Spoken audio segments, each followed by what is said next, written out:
Yeah. Okay. Should I do a dance? Because you really should have told us. That's not fair for us to have to follow. No, wait a minute.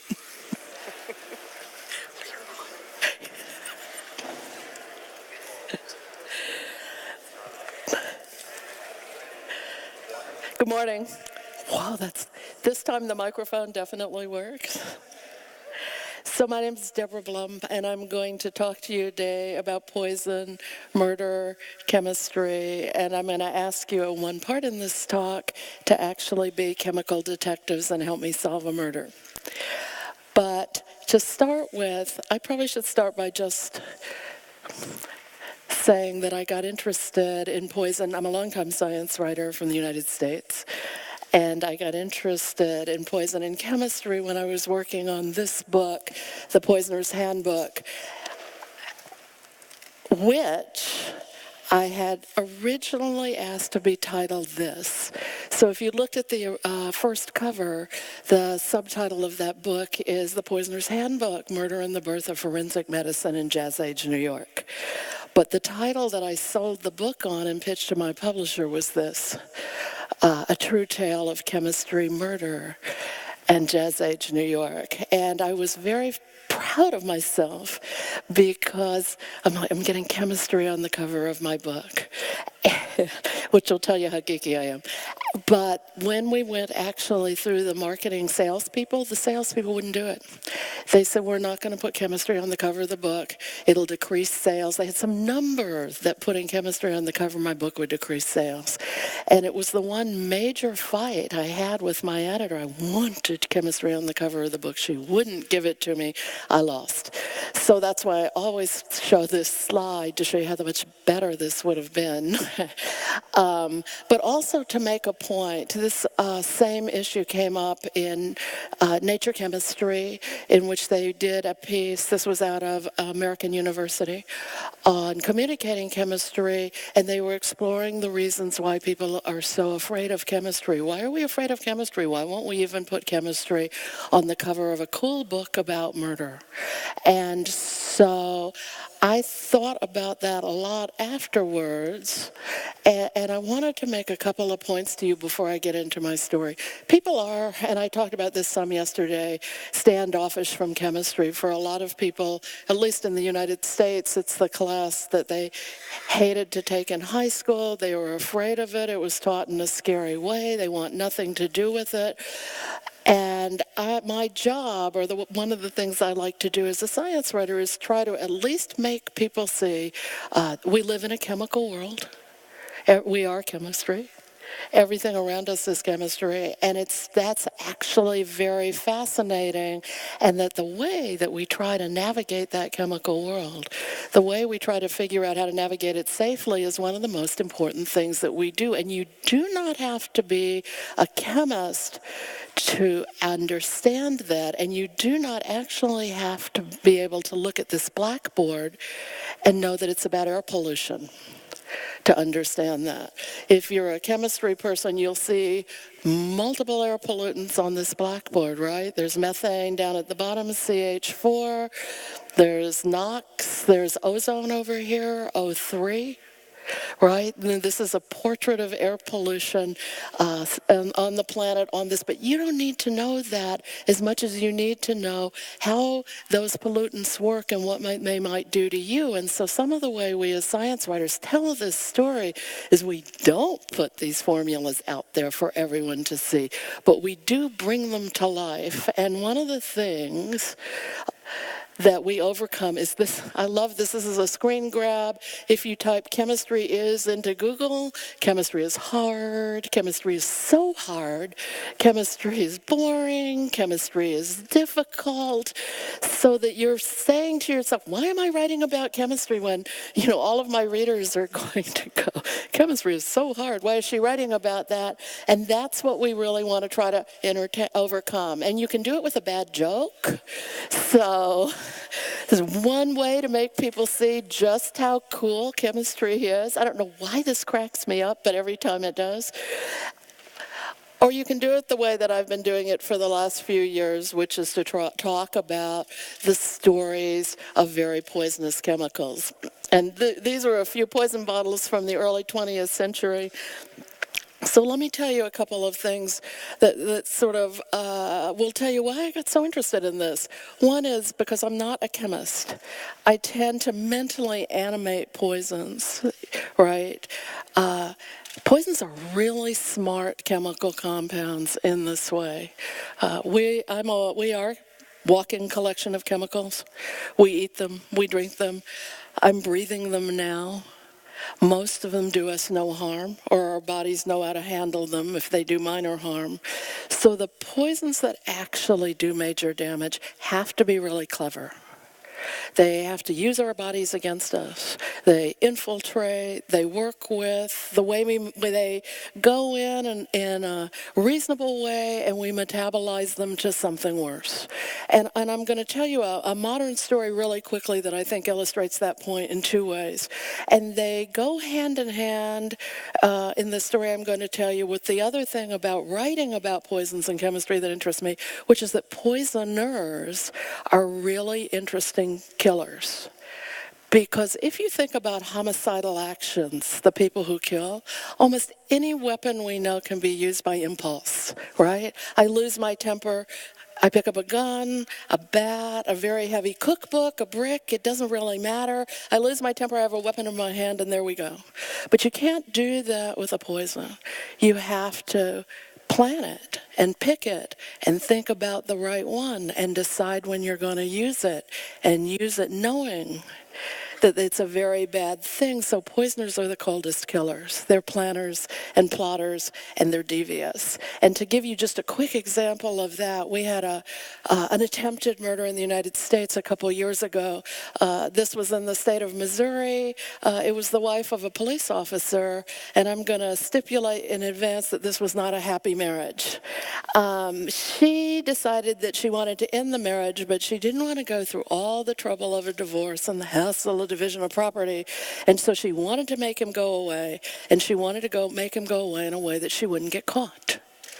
And so what she did was she researched what would be the best plant for me to put in the garden that I could feed him. And she ended up planting their garden full of a beautiful purple flowering plant. And if you know the chemistry of plants, you're going to know this one right away. The plant's the foxglove plant. And it contains a compound that we use, digitalis, which we use quite often to control heart rate. And she filled the garden with these poisonous plants, and then she said to her husband, "Honey, I think you're gaining a little weight, and I'm going to start feeding you green leafy salads." And she did. And the only problem she had was she got the dose wrong. And he got very sick, went to the hospital, they pumped his stomach, found these peculiar leaves, ran the test that was foxglove leaves, and she ended up in a court trial, which is why I know about this, and he ended up a not very happy ex-husband. But the thing that I want you to think about with that, is that think how long it took to plan that almost murder. She had to research the plants. She had to plant them. She had to wait for them to grow. She had to pick them, cut them up, mix them into the salad. And that's a classic poisoner, slow and patient and believing you're going to get away with it. So they're creepy.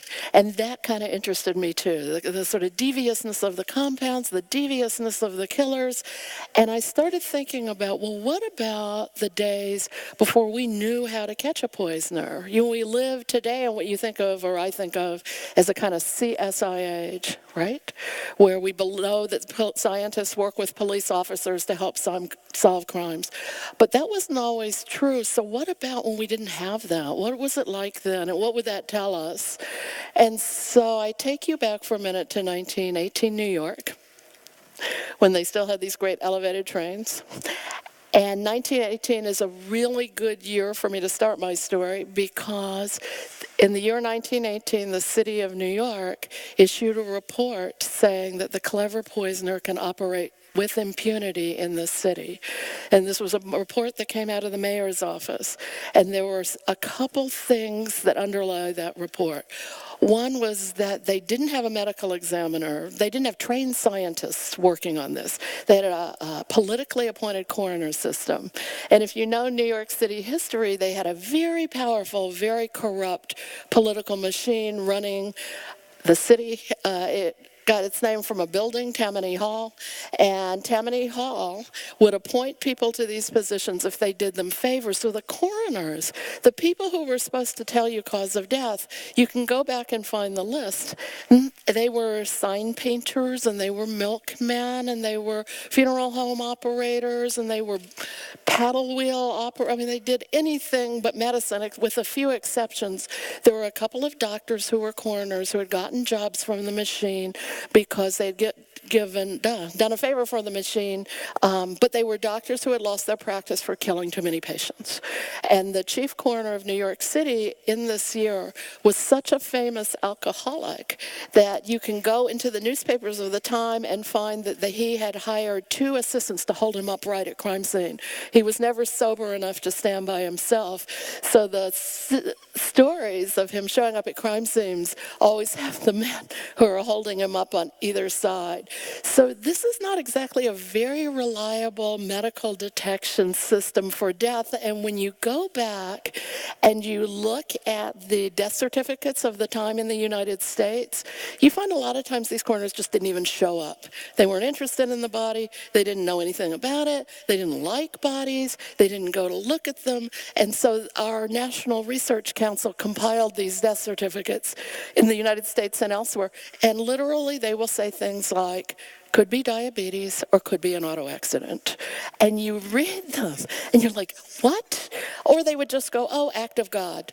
And it could have been an act of God, but that doesn't really help you solve a crime.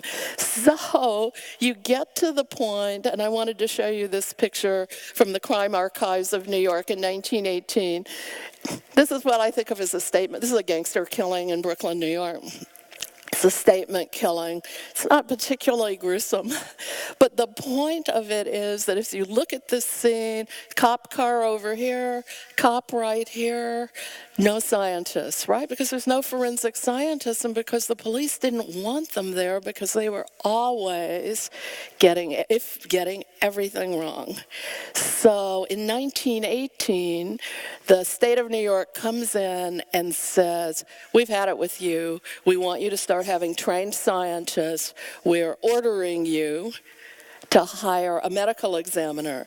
And the medical examiner is the guy in the beard sitting down, and the kind of skinny guy standing behind him in the dark suit is Alexander Gettler. The medical examiner is Charles Norris. Alexander Gettler was the first toxicologist ever attached to an American city. No one had ever done it before. So he goes out, and this is what a forensics chemistry lab looked like at that time period. So not exactly what you see today, but I really like this slide. So let me tell you a little bit then chemically about what they were up against. And I'm using it as example my favorite poison in the world, which is arsenic.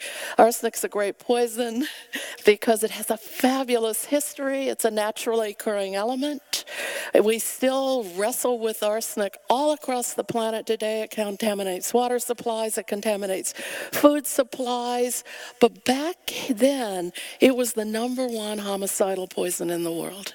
It was such a good poison that its nickname in Europe was the inheritance powder.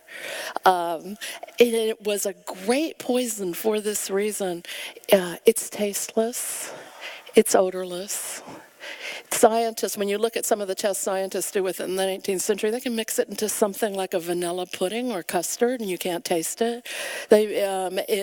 And it has a nice, if you give it at the right dose, it has a kind of nice slow action that mimics a natural disease. And there's absolutely no way at this point, I'm in the early 19th, to detect it in the body, because in the early 19th century, there was not a single test to detect a poison in a body. So the best you could do, and this is what they did do, is if your father suddenly dropped dead at the breakfast table, you fed some of his remains or some of his breakfast to the dog, and if the dog died, you concluded he'd been poisoned, but that was all they had. And so what a perfect poison. It's not detectable. It looks like an illness. No scientist can get it, and I'm in a real big hurry to inherit. Arsenic is my poison. And it's easy to get because we mix it into everything. One of the great things about the 19th century was that you could find arsenic all over the place, and it was always harmless, right? Dr. McKenzie's harmless arsenic wafers, and it would make you beautiful, too. You could be a more lovely woman if you were just taking a little more arsenic every day. So, and the idea was that, and you realize this when you go back and you look at the Victorian times, that beautiful, pale, ethereal Victorian complexion was really that a lot of women had chronic arsenic poisoning, and it made them very pale. Jane Austen took it. There was a theory, a not very credible theory a couple of years ago, that she'd accidentally died of an overdose of one of these arsenic solutions, Fowler's solution. But the great thing was, I'm a woman, I have this right in my cosmetic chest, and my husband really irritated me today, and I've got this poison. It's tasteless, it's odorless, it's non-detectable, and off we go. So you see, when you look at the poison statistics of the 19th century, this being the number one poison, and it gets ruined by science about 1838, when a very cranky British chemist, James Marsh, I really admire him, just got so frustrated at seeing murderers walk away that he developed the first test in history for finding a poison in a dead body. And that test is called the Marsh test. I use this cartoon because it's a super primitive test. You had to take a big chunk of tissue and mince it up and add different chemical compounds and break it down, and then you would simmer it. And if you did it just right, on that sort of test tube that the man's holding over the flame, you'd get what they called an arsenic mirror, a black shiny glaze on the glass. And if you got that black shiny glaze, there was arsenic in the tissue. And that was it. And that was it enough. I mean, it was test had to get better. That was it enough that you see one other thing with poisoners, which is really interesting. And that is, I was saying to you that they're devious and they think. So now you start seeing cases where people get convicted with arsenic. And poisoners switch to plant poisons. And you see this actual shift. So now I'm killing people with other poisons. And they're not arsenic or antimony or any of the metallic poisons, but they're plant alkaloids, because those are not detectable in the body. And that actually, the big boom in that continues to the late 19th century, when a Belgian chemist named Jean Serge Stas figured out how to find nicotine in the body. Nicotine was a famous homicidal poison of the 19th century. So to give you a sense of how tricky this is, you have this very primitive science, you have this very kind of corrupt police department, corrupt history of science that studies it, you have a whole lot of new industrial chemicals coming in and no one understands them. I want to ask you at this moment to be 1920s forensic chemists. And I'm going to walk you through a crime from 1923. And I'm going to ask you to tell me the answer to this particular murder based on the story I'm going to tell you, starting right here. And if you look at this photo, you'll know that this is a murder, this is a real murder, that happened in a New York City tenement house. And these tenement houses, housed the working poor. They were crowded, they were packed with families, they had very poor rooms. This is actually a photograph from the Tenement House Museum in Manhattan that's still open today, and which is really worth a tour. But most of these tenement houses rooms were something like this. You had one big room, or if you were lucky, two. You had, the walls were not painted very well. The floors were splintered. And what you didn't have was electricity. There's a myth that by the 1920s, everyone had electrical power, but that was only if you could afford it. Right? The rich had electrical power. The poor had illuminating gas. And illuminating gas, and I think I have a, yep. And illuminating gas ran their lights, which was why it was called illuminating gas, your refrigerator, your stove. It was the number one source of power in your home. And it's a gas that actually has two major constituents. One is hydrogen, so it was explosive. And the other is carbon monoxide, so it was poisonous. And there were, if you go back and you look at basic accidental death reports from New York City at the time, there were about 1,000 deaths a year just from leaks, right? Fittings leaks. Apartments blew up. The illuminating gas would leak. You'd walk in, you'd light a cigarette, hydrogen everywhere. Everything went up in a big explosion. So it was known to be dangerous.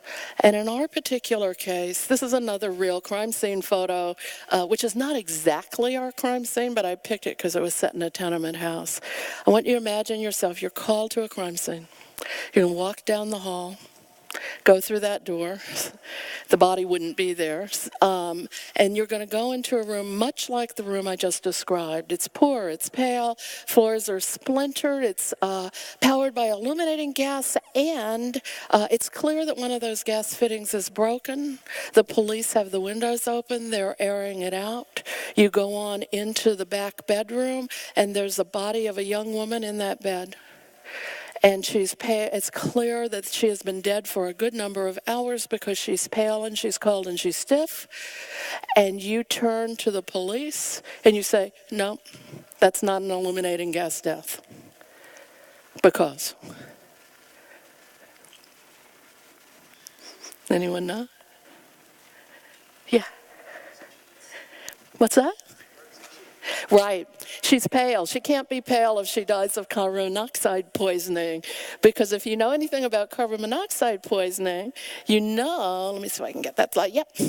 That what happens with carbon monoxide is that I think of it as kind of a chemical thug, but carbon monoxide has a affinity for the protein in our blood that carries oxygen. It's bonds to hemoglobin at it's about a 200 times strong bond. So if you are breathing air with carbon monoxide in it, the oxygen becomes irrelevant because it's the carbon monoxide that's bonding, and it forms a compound called carboxyhemoglobin, and in that reaction, it stains your blood a brilliant cherry red. It's such a brilliant cherry red that, in fact, people will look at corpses of, even today, of someone who dies of a carbon monoxide poisoning, and they'll talk about the corpse looking healthy, flushed pink cheeks. It's a real, and if you go into autopsy, you're going to see the same thing internally. So you know from looking at that pale body that she did not die from illuminating gas. You, the brilliant chemists, have that body taken back to the morgue. You run blood tests, and you find that in her blood there's no real carbon monoxide, but there's very high levels of another gas, carbon dioxide. And that tells you, yes, that's exactly right. There's so many smart people in this room. That tells you that she was suffocated. Because if you think about the way we breathe, right? Inhale oxygen, exhale carbon dioxide. What if you can't exhale? Then that gas essentially is going to back up and bubble. I always say bubble, it's not the technical term, but bubble up in your blood. You're going to get high levels of carbon dioxide, or a giveaway for asphyxiation, strangulation, suffocation, right? And in this case, and that's the blood. This is the 1923 autopsy sketch from that murder. They don't do it this way anymore. I actually showed this at the office of the chief medical examiner in New York City last year, and this slide was their favorite slide, you know. But basically what they would do is sketch. But if, I'm going to come way over here, you look up close, you'll see that the word written after each of those lines is abrasion. And what they found when they looked at this poor dead woman's body were her husband's fingerprints down the back of her neck. What he had done was suffocated her with a pillow. And he had held it there so hard that he made those marks all the way down the back of her neck. And then after she was dead, he broke the fitting and tried to stage an illuminating gas death. So he went to prison, nailed by chemistry, which is the way I like to tell a chemistry story, right? I mean, this is the way I essentially tell a chemistry story. There's one other story that I would tell you if I wasn't just about out of time, and I'm about to fast forward through all my other brilliant slides. Lots of other great compounds I could tell you about, lots. And if famous poison, I'm just going to do this super fast, guys, because I want to move on to our brilliant panel. Super saturation of poisonous alcohol in the 1920s. The point I wanted to make about it is this. One of the things that's interesting about poisons is it's not just the way they go in, but what our body does with them when they go in. So when you drink a glass of wine, something I would never do, but when you drink a glass of wine, you're drinking ethanol. We metabolize ethanol very, very nicely to some fairly harmless compounds. When you drink, and you can see it on this side, methanol, you see formaldehyde, you see formate, there's formic acid. So when you're drinking wood alcohol or methanol, you actually get the same initial buzz that you do with alcohol. What makes it dangerous is what your body does with it. And that's remarkably true across a whole variety of poisons, right? It's the way we process them that make them dangerous. And then it's what we put in things quickly. We've often thought we were smarter than we really are. This is my favorite picture: radium cigarettes, radium watches. These poor girls painted those radium watches. It did not turn out well for them. And so we see, the other thing that I want you to think about is that we see this long history of human beings making use of very dangerous compounds and often thinking we understand them better than we do, not fully appreciating the risks, and we hope learning from them. This is from 1928, by the way. And so bringing you back to the beginning, I think there's a couple of points I want to leave you with briefly. One is that this kind of history is important to us because we still wrestle with a lot of these compounds. We're still figuring them out. The more we understand how we work with them, what they do, the smarter we are in knowing where to go with them. It's important because, and I like this slide for this reason, it's also a reminder that you can have two people, these guys were two city servants, who were determined to make a difference and actually can make a difference. It's actually a fairly uplifting story of the rewriting of forensics, so that we now have, as we did not have when this started, an actual science of forensic medicine. And these guys founded the first forensic medicine department in the United States in 1933 at New York University. And up until they did that, we didn't do it at all. And I may have one more slide, just a reminder, which I like to share, that all of this is knowledge that makes us smarter and makes the people we work for smarter. So thank you very much.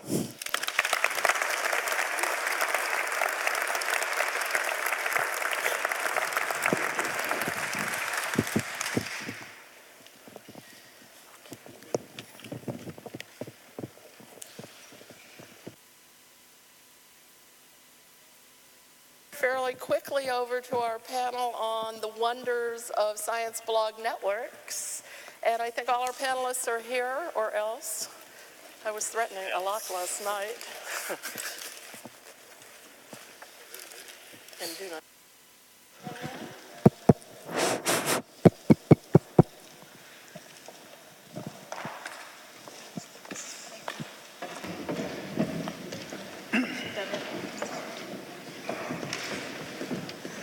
Yes, one more.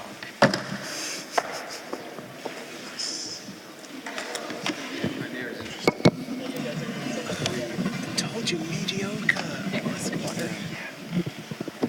we just have a vote, I think everyone agree with that. No one needs to hear about blogging. Thanks.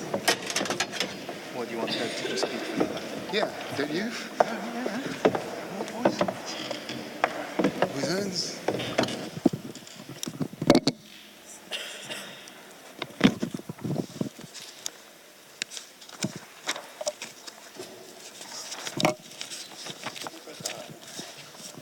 I've lost my notes. I'm coming.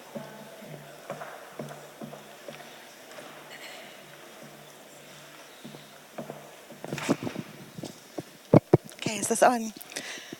Okay, welcome everybody. I'm sure that many of you are as excited as I am. These are kind of my blogging heroes, and it's quite a big thing to be up here with them. But the way that we're going to do it this morning is that I'm going to give a brief introduction, and then each person's going to speak for about 10 minutes. We chose not to have the blogs in the background because they're so brilliant that you'll be reading instead of listening. So. And then after all four speakers have spoken, then we're going to have questions. So we have the first speaker is going to be Betsy Mason, who's the science editor for Wired. And previously she was an award-winning science reporter at the Contra Costa Times in the San Francisco Bay Area. And she's written about science for a range of publications, including Nature, Science, Discover, and New Scientist. And she was previously a geologist, according to this. I'm not sure if you can be previously a geologist. Surely you're always a geologist. And Bora is the editor of the Scientific American blogs and a founder of Science Online and Conference. And Bora is the blog editor at Scientific American, chronobiologist, biology teacher, organizer of Science Online conferences, and editor of the Open Laboratory anthologies of best science writing in the web. And I've done that in the wrong order. Bora's number 4. So the one I should have said was Ed, who's a freelancer, Ed Young. He's a freelancer and blogger at National Geographic's Phenomena Network, and he's an award-winning British science writer. His works appeared in Nature, the BBC, New Scientist, Wired, The Guardian, The Times, and more and more and more. And not exactly rocket science is his hub for talking about the awe-inspiring, beautiful and quirky world of science. And Ed, I use your blog all the time in the blog training that I'm doing, so this is cool. And Alok Jha is a science writer and editor at The Guardian in London. And in addition to writing news and comment, he presents the Science Weekly podcast and looks after The Guardian's science website. He has a physics degree from the Imperial College London, and he's the author of How to Live Forever, which sounds pretty good. So over to Betsy. Does this work? Yes? Hello? They all look blank. Well, I was going to say a little bit about me, but she pretty much already did that for you. As she said, I was a geologist, and I guess it's true, still a geologist, but I worked as a geologist before I was a journalist, and I freelanced for a couple of years after finishing the science communication program at the University of California, Santa Cruz. And my first real job was as a newspaper reporter, and I like to blame that for some of my more curmudgeonly opinions that tend to come out on panels like this. I guess so moving to Wired was a big leap for me. I really knew nothing about the internet. I really had never heard of a science blog or anything, and this was, maybe before they were really popular, but it was 2008, so plenty of them existed. And I ended up starting my own science blogs network after the Science Blogs Network, which was the one. Do you guys all know about the Science Blogs Network, the original one? Yes? No? So quickly, you'd probably be better at explaining this. There was one home for many of the science blogs. It was run by Seed magazine, and At one point, they angered the bloggers by essentially selling a blog to Pepsi. And so at that point, many, particularly the journalists who were bloggers, freaked out and left en masse and were looking for a new place to go. So we scooped some of those up at Wired, and also a few other independent bloggers. I guess it was about a 50-50 mix of scientists and journalists, and we were not able to pay them much, but I don't think any of them had been paid much at all or paid at all at that point, so they were still willing to come to Wired. And I think the ones we ended up with were primarily scientists who were not looking for any kind of income from writing, and established journalists who were really more after the platform and the exposure and the connection to a brand like Wired.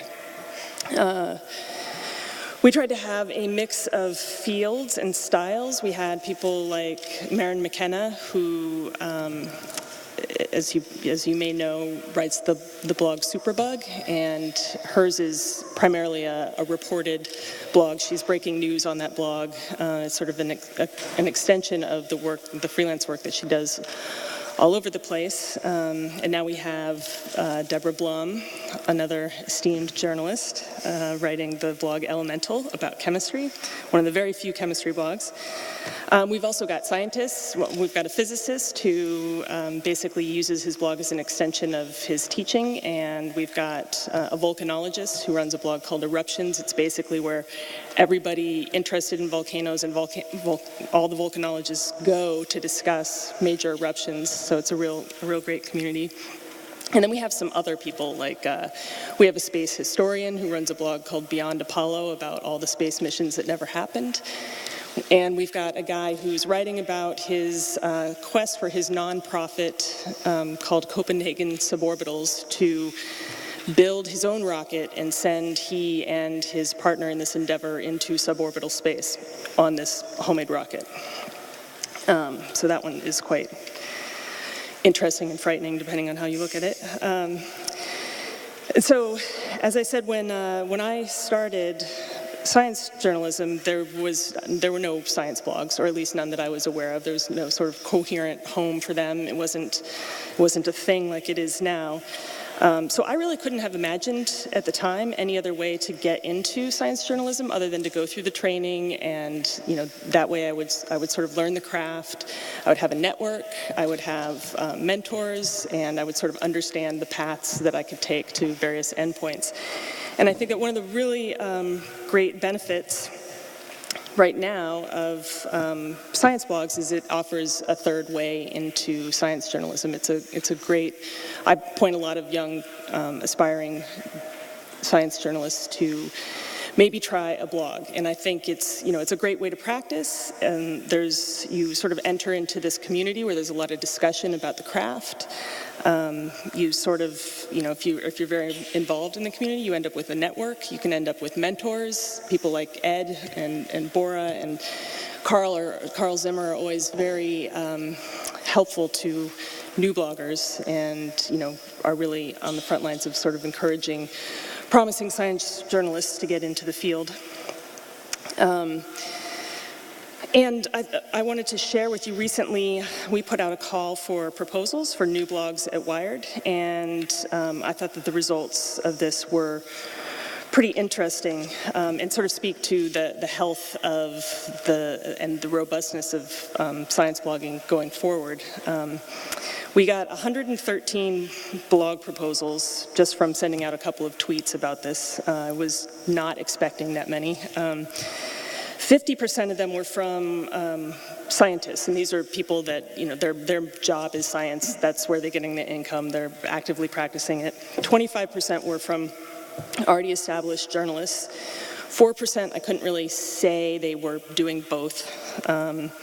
And then 8% were scientists who were in the process of transitioning to journalists, and 13% were something else. Like there was a garage inventor, an amateur astronomer, and other people I couldn't really tell what they were because we didn't, for various reasons. And a stat that Ed asked me about yesterday and that I misremembered was 42% of them were brand new bloggers who did not have a blog yet. This was, they were applying to start their first blog. And 43%, basically the same amount, wanted to move their current blog that was independent or at another network or somewhere else, move that to Wired. And 15% were established bloggers who wanted to start a new blog at Wired, either an additional blog or a new kind of blog. 47% were women, which I was pleased and surprised by. 51% were men, and 2% I couldn't tell, primarily because they were anonymous bloggers. And I think when I first started the science blogs at Wired, there was a lot of criticism for the gender ratio there, and at other networks we had one woman, Marin McKenna, and I don't know, six men, and which I didn't take Marin because she was a woman. I took her because she was one of the best bloggers I could find who was willing to come, and I've never ever given anybody advantage for being a woman, and I don't think that we should. I know I'm alone in this opinion quite a bit, but I think that this ratio, that was basically half and half, shows that it's changing now. There's a lot more women who are coming into it, and which means there will be a lot more really good women bloggers. There just weren't as many as there were men when I was looking. Another interesting thing, 31% were not from the United States, were from another country. We had 10 proposals from the UK, 4 from Australia. We had from Canada, Ireland, Scotland, Italy, Germany, the Netherlands, Denmark, Japan, Hong Kong, South Africa, and Argentina. So all of this diversity, I think, really speaks well to the future of science blogging. And the other thing that I wanted to talk about the future are the challenges, and I'm just going to sort of bring up some topics, and I think these guys have some opinions on it, and maybe you guys do too. I think going forward, to help ensure the health of science blogging, we need to find a way to distinguish blogging from traditional journalism. And this is also sometimes not a popular opinion, but I think it's important for the readers to know what they're coming to. Is this one person's angle on this topic, or is this somebody who is attempting to give you a very even view? And I say attempting. I know that we don't always do the best job of that, but that is our aim. And it's also, I think, important for the host sites to be able to distinguish blogs from journalism. Our blogs are completely editorially independent. We don't tell them what to do. We don't tell them what not to do. They can do whatever they want as long as it's, legal. And we just tried to choose very carefully and get people who would blog at a good frequency and who were not going to be bad people, basically. And then I think there's a need to sort of set some kind of standards. So, we should have a discussion about what those standards should be. How would we set them? How would we encourage people to abide by them? Perfect. And then another discussion that needs to be had is ethics. And obviously, I think, or maybe it's not, but I think that a lot of the ethics involved are the same as would be involved in traditional journalism.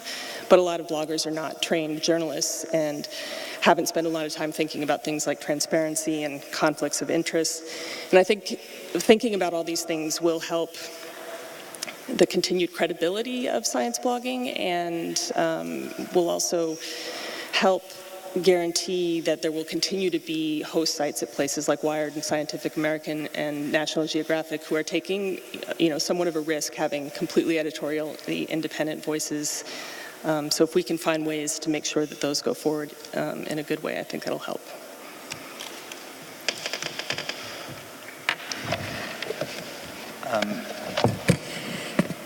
Can everyone hear me? Okay. Hello, my name's Ed. I am one of those young journalists who broke into journalism because of my blog. I wrote a blog called Not Exactly Rocket Science, which is currently hosted by National Geographic and is part of their new blog network called Phenomena, which has been going for about 6 months or so. I started blogging back in 2006, partly as a way of getting into science writing. I figured that by writing my own blog, I could get a lot of practice at writing about science without trying to bust my ass pitching freelance pieces. I could build a portfolio of my own work that would be very easy to show people. When I started, I was completely independent. I was hosted on my own WordPress site, and then I moved to science blogs, which Betsy already told you about, and that was in 2008, so 5 years ago. Now, it was a very different time for science blogs back then. None of the networks that the four of us are currently representing today were even existed back then. Science blogs was the major game in town in terms of science blog networks. And it was a time when I think blogs were still kind of this weird niche hobby which existed on the fringes of the media. It was quite a hard-won battle to get respect and credibility for blogs as a medium for quality science writing. It seemed to me that pretty much every week someone like me or Bora would get into an argument about whether blogs could actually contain high-quality journalism. That blogs versus journalism debate just ran on and on and on and on. I remember at one point asking a press officer whose press release I saw for the paper that he was talking about, and I got a reply that just said, I think you've got all you need for a blog. So I'm glad to say that things have changed a lot in 5 years. I don't have those arguments anymore, and when I do, they're noticeable for how rare they are. I very rarely have to defend blogging as a medium, and in fact a lot of the curmudgeons who I was arguing with back in 2008 now have their own blogs. And it's abundantly clear to me, certainly, and I think to a lot of people, that science blogs host some of the very best science writing around. Blogging seems very ingrained, very central now. So many different organisations, including all the big media names that we four are representing here, have their own networks. Blogs have become this haven for science journalists, both new and established, to cut loose and to flex their own writing muscles. And I think that the blogs that have become, that are by journalists and have become part of these networks are treated as very serious partners. And for me, Phenomena is very much a sort of symbol of this progression. So, as I said, it launched 6 months ago. It's me and 3 fellow journalists, Carl Zimmer, Brian Switek, and Virginia Hughes, who are 3 of the very best writers that I know. I think it took us a couple of months to really realise what Phenomena meant to us. And here's what it means. National Geographic, who are one of the oldest and most prestigious science magazines around, have given us prime space on their homepage of their website. They promote us to their readers. They give us access to their incredible image library. They feed us with stories. They pay us pretty well. And they let us write whatever we like without any editorial control. And that's just incredible to me. It's completely baffling to think that 5 years ago this stuff was quite niche and a bit of a hobby, and it was a route into science writing, and now it's just the dream gig. That combination of factors is completely unparalleled to me in terms of all the other things that I do. and not only that, but blogging offers you so much freedom and so many opportunities. You know, it's an outlet for stories that you can't find a home for anywhere else. You don't have to worry about pitching or, you know, convincing an editor. You just write what you want to write. I recently stuck up a 4,000-word feature on my blog because I knew I could report this story quickly, and I didn't have time to pitch it anywhere else. It's a good. The blog's also a place where I stick up extra material from long stories that I'm reporting on, stuff that gets cut out of news pieces, you know, interesting bits that I can't fit in elsewhere, interview transcripts. All these things can be resurrected on a blog. And I treat it as a playground and a laboratory for writing. In a recent interview, Alexis Madrigal, who's a journalist at The Atlantic, said that his approach to writing was to follow your own curiosity and say the most interesting stuff first. And that's very much how I blog as well.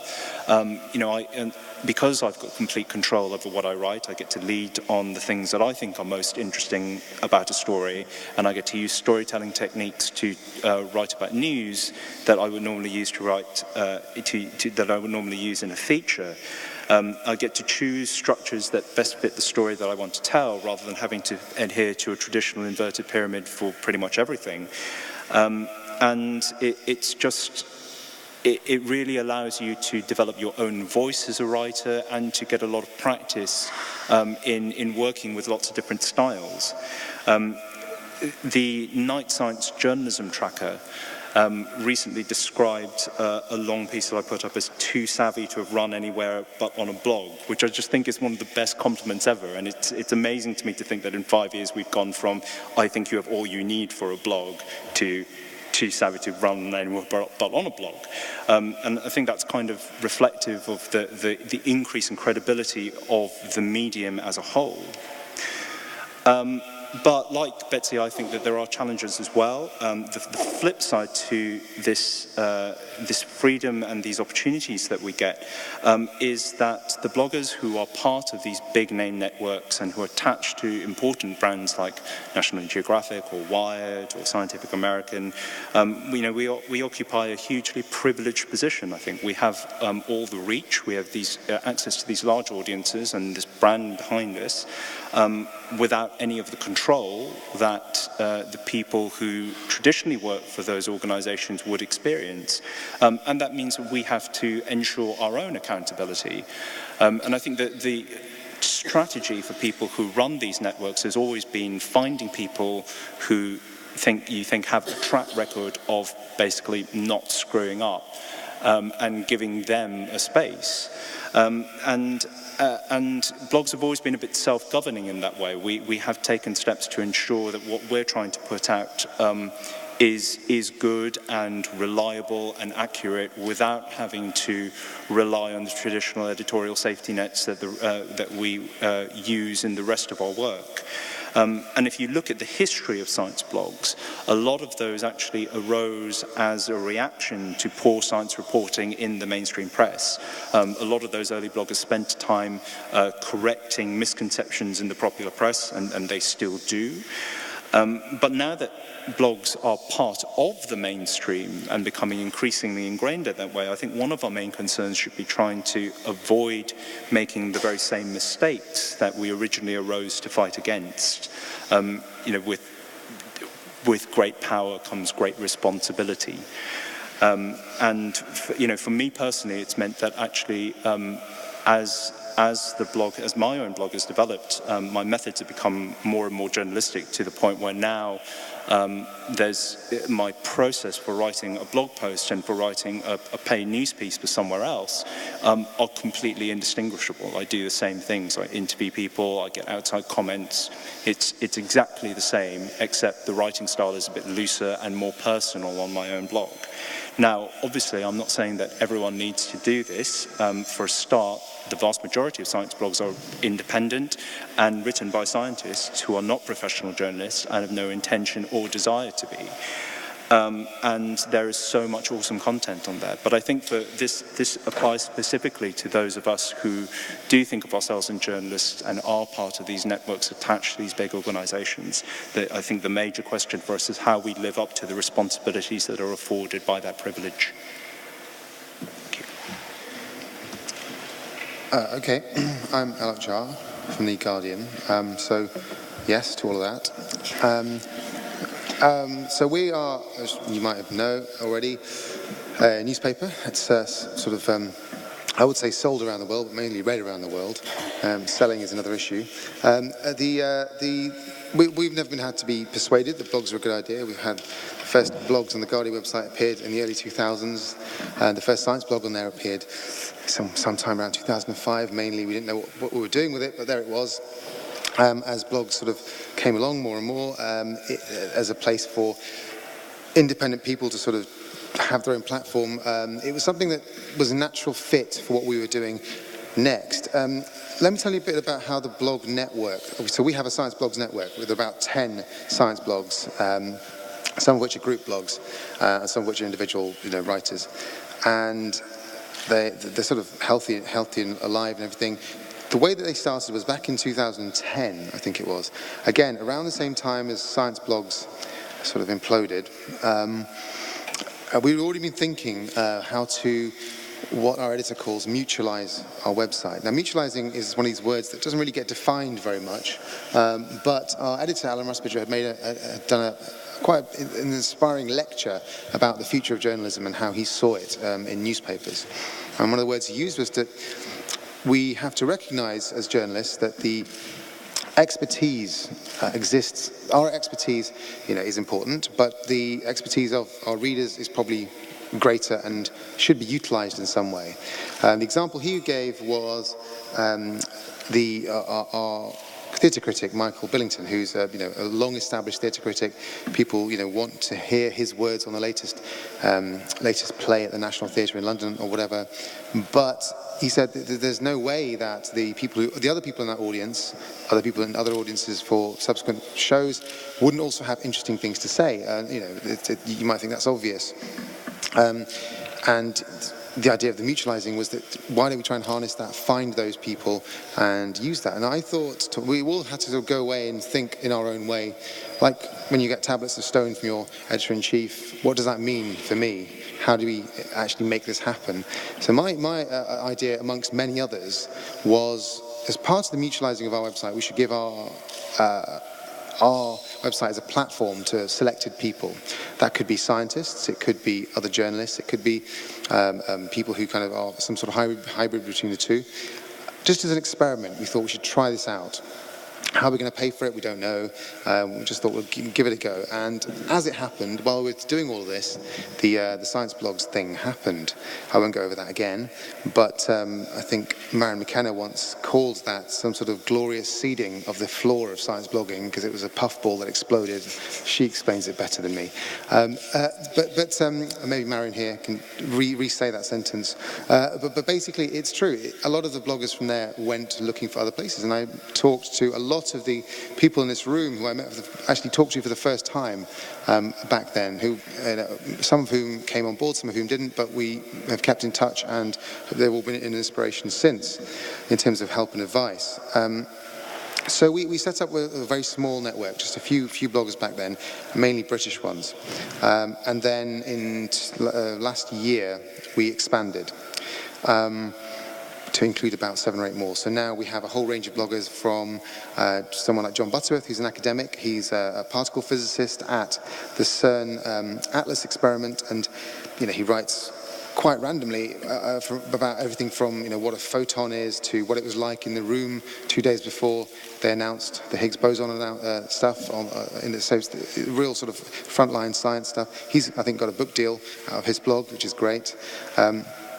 Stuart Clark, who's a journalist, has been an established journalist for a long time, a real expert in space, cosmology, astronomy, really brilliant sort of analysis of space news, as he's also a published author. Moko Standi, who you all know, who's a journalist and former academic in neuroscience.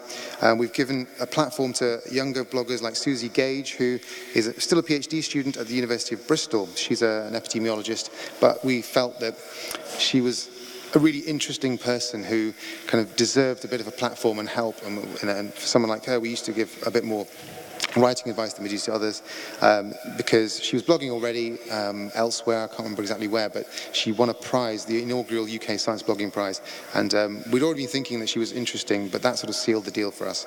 And then people like Alex Bellos, who is actually a foreign correspondent at The Guardian for years and years and years ago, but he wrote a wonderful book about mathematics, and we asked him, would you like to write a blog? And he posts about, I would say once every 3 or 4 weeks, but every single post seems to get 1 billion hits. So I don't know what his... this is the thing, every single blog has its own profile, has its own stats. I mean, these guys all get their own stats every single day. They can choose to blog as much or as little as they like. We leave them completely alone. We don't ever tell them what to do. We've tried recently to include them more in the decision-making process of the newspapers, of the stories we're writing, so they know what's coming. Because often, of course, if they've got ideas for things that are relatively newsworthy or comments on those things, and they put them up at the right time, then they tend to get more attraction, more traction rather, and more hits. We also, in terms of how it works, we've given them complete freedom to do what they like, but they also get legal support. They have access to our ombudsman, our readers editor, who basically all the complaints and things go through. We give them promotion on the front page of the site, just like our news stories, and our science sub, James Kingsland, he proofreads most of the posts to get rid of typos and things, advises them on search engine optimization and pictures and all those sorts of things. And the way that the model works is they're paid the majority share of the advertising that their pages attract.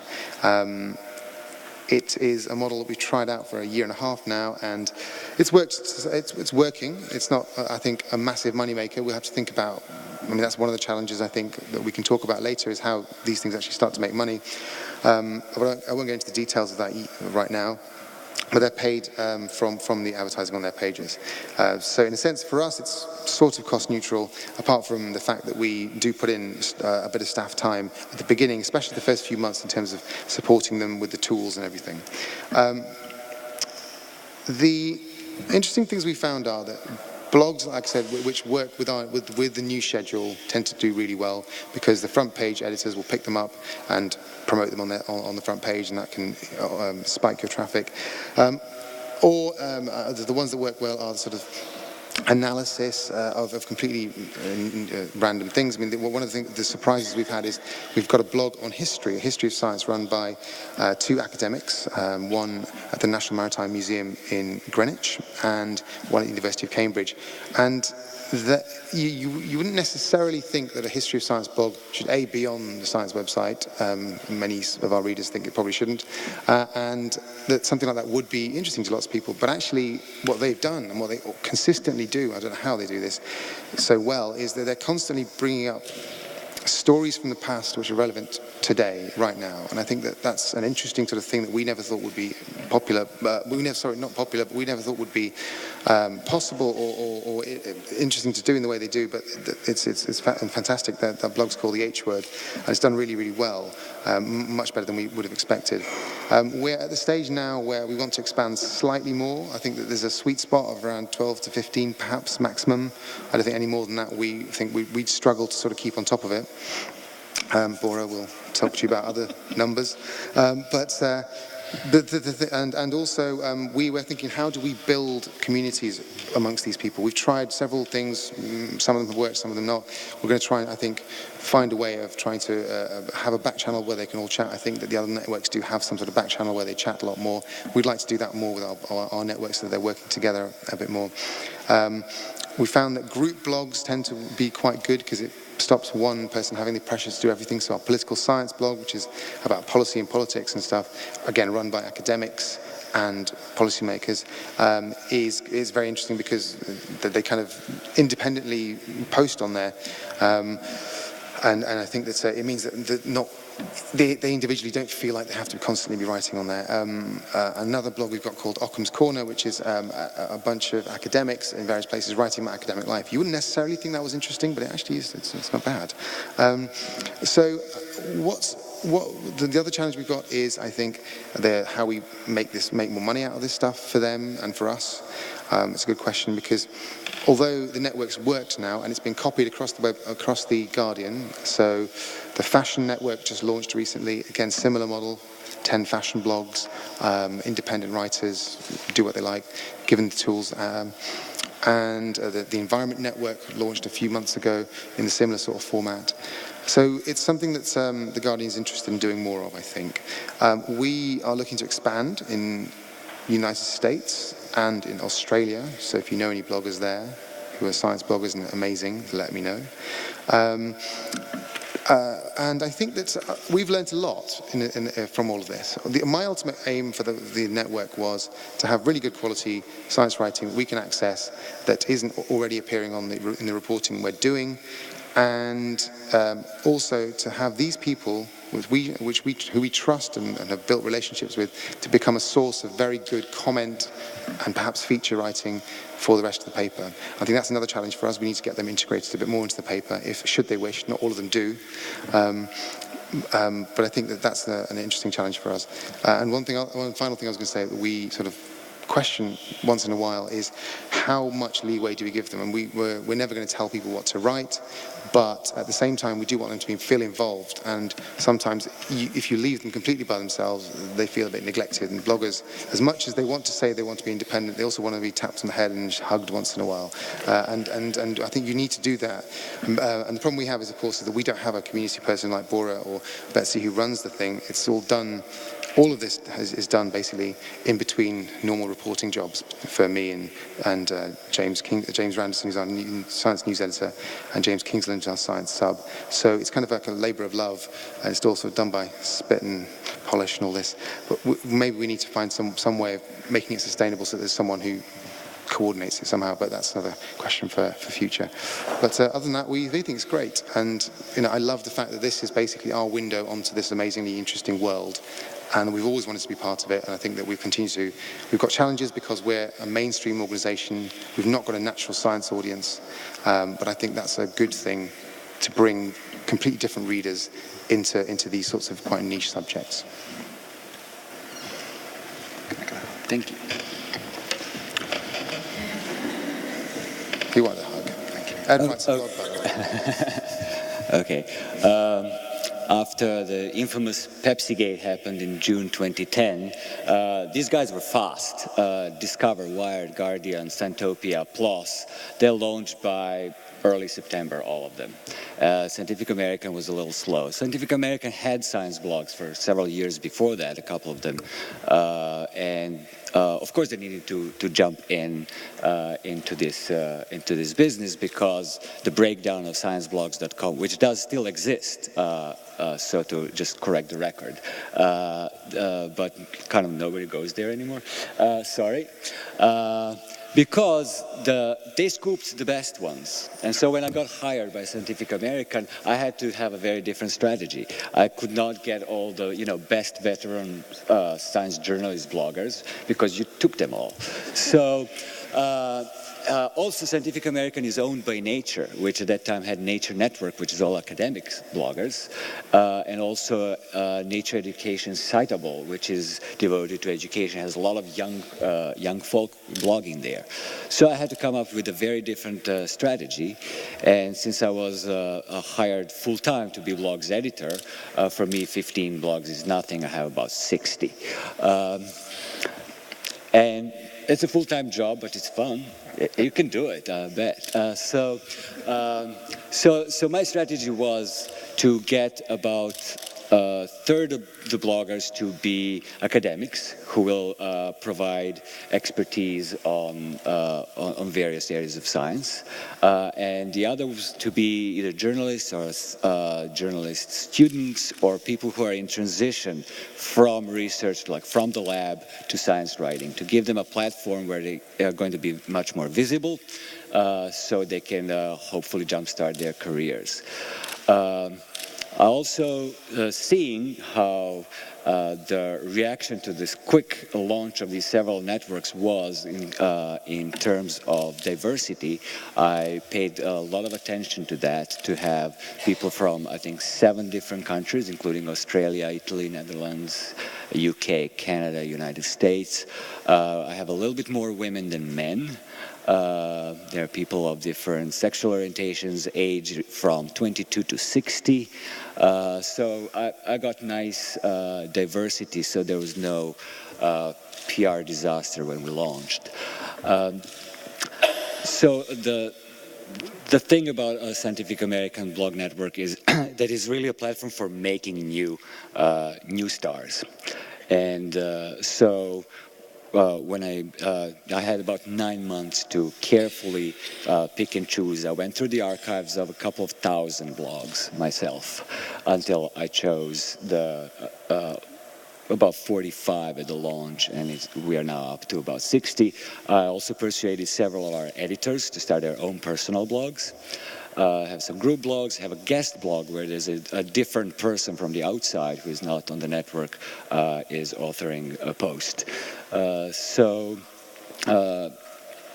interesting things have happened to some of those people, from winning a Wellcome Prize for writing within 3 months after starting a blog, to being on television, to being on in a movie, and 3 book deals so far, including one that went to New York Times bestseller list out of a series of blogs. One of the books one of the book deals came out of a single blog post. So those are kinds of things that happen when people are moved from their personal Blogspot or WordPress blogs to a popular platform where they have much more visibility, much more traffic. And that banner of Scientific American on top of them gives them some respectability that they would have to earn much harder on their own out in the wilderness. So one way that we help them is that every month we edit 3 or 4 blog posts and publish them in the magazine, in the print magazine, for some extra money. Those are clips for them, especially for the youngsters. It's very important to get those clips. Being published in Scientific American means something in this world.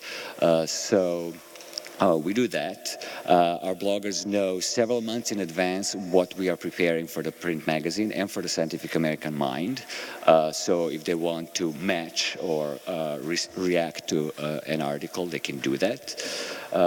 They have complete editorial freedom, which is a little tricky when you don't have the veteran journalists only on your network. When you have youngsters, you have to kind of teach them how to make catchy headlines so they get read at all, and things like conflicts of interest and just basic kind of journalistic ethics. So it's a little tricky.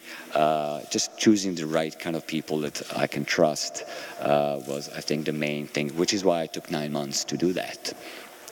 Very systematically picking who I'm going to have. Our blogs are fully integrated into our site, and they are quite prominent on the homepage. They constitute about 1/4 of our traffic. Those are public data. I'm not telling any secrets, and are representing. They're bringing to Scientific American site something that we as editors and our freelancers can't really do. Editors are busy people. They're also traditionally trained journalists. They write in 2 or 3 standard styles. So what I brought on the blog network are people who write differently. They write at different reading levels, from things that can be understood by kids to postdocs. And everything in between. I got a lot of people who are doing something interesting, mixing science with history. I have a couple of historians. I always knew I wanted that because I've noticed the people who touch on history or are professional historians at science blogs back then were very popular. A philosopher of science, several people who are doing something with visually, with art or cartoons or illustration or video. So they are crossing, two cultures in various ways and writing very different styles. For instance, Becky Crew writes about animal behavior, which is often in the form of a dialogue between the animals. For which she also got a book deal. So those are interesting things that actually attract different kinds of people. All these science artists are bringing not just a science audience, but artist audience. Historians are bringing historian audiences. I have a wonderful blogger, Danielle Lee, who explains evolution using hip-hop. She's bringing in a completely different audience, African-American mostly, who are usually ignored in science communication, and this is a wonderful way for them to bring them to the Scientific American site, and hopefully when they read Danielle, they'll also click around and become devotees of science and fans of science and keep coming back. So we are trying to do diversity not just for the sake of diversity, so that we don't have PR disasters, but because diversity actually brings different voices coming out of Scientific American site, and different voices attract different kinds of audiences to come to us and to learn something about science and to get informed about science. So this is a little bit different model, but otherwise, as far as payment, having the community in the back forums, legal and other technical support, it's I think very similar to National Geographic, Discover, or Guardian. I think we should just kick on the discussion now after this. Yeah, can we open it to questions? Are there any questions? Somebody right at the back.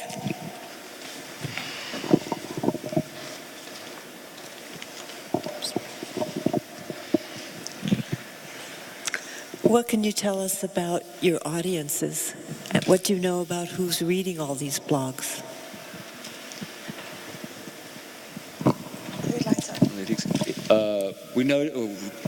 We've noticed there is a difference between our print audience and our online audience. We have not yet done a fine-tuned analysis from, let's say, our main like news and features part of the site and the blog site to see if there's a difference. I'm assuming they do, because just a variety of styles and formats that the bloggers are bringing. I'm assuming they're bringing different. But it's interesting that there's quite a large difference between the audiences in age, in sex ratio, in educational levels, between the website and print. Alok, I should imagine that's something that's quite relevant to you at The Guardian, the audience. Does it fit the normal Guardian profile? So we do know a lot about the audience in terms of numbers and where they come from, where they go. We give all that information to the bloggers if they want it. It can be a bit of a fire hose, so it's not something everyone wants. Times of day, that kind of thing. We don't have a huge amount of detail specifically for the science blogs on who these people are. There are reader surveys that go on all the time, but mainly for the newspaper. But what we do know is that the website in general gets 20% of its, gets about a third of its readers in the UK, a third in America, and a third in the rest of the world. And specifically in America, and as mentioned earlier, Australia now, we've got specific websites facing those places, so we want more readers from those places. I think our American readership has gone up hugely recently. And so, but otherwise, individually, I think it's hard to say for the science blogs and what they are, but they come from all sorts of places, I think.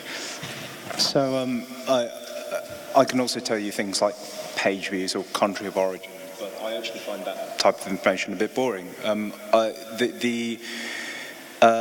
The qualitative data to me is more interesting. So every year I have a post on my blog where I invite readers to say who they are, where they've come from, and why they're reading me, and what their background is, and encourages them to tell. I spend the whole year telling them stories, encourages them to say a little bit about themselves and de-lurk. And it's fascinating the range of stories that I see. Sure, a lot of these people are scientists. I think that's unavoidable when you write a blog that's about science. But a lot of them come from all sorts of different backgrounds. There are lawyers and artists and all sorts of people. I think the youngest person was something like 16. The oldest was 83.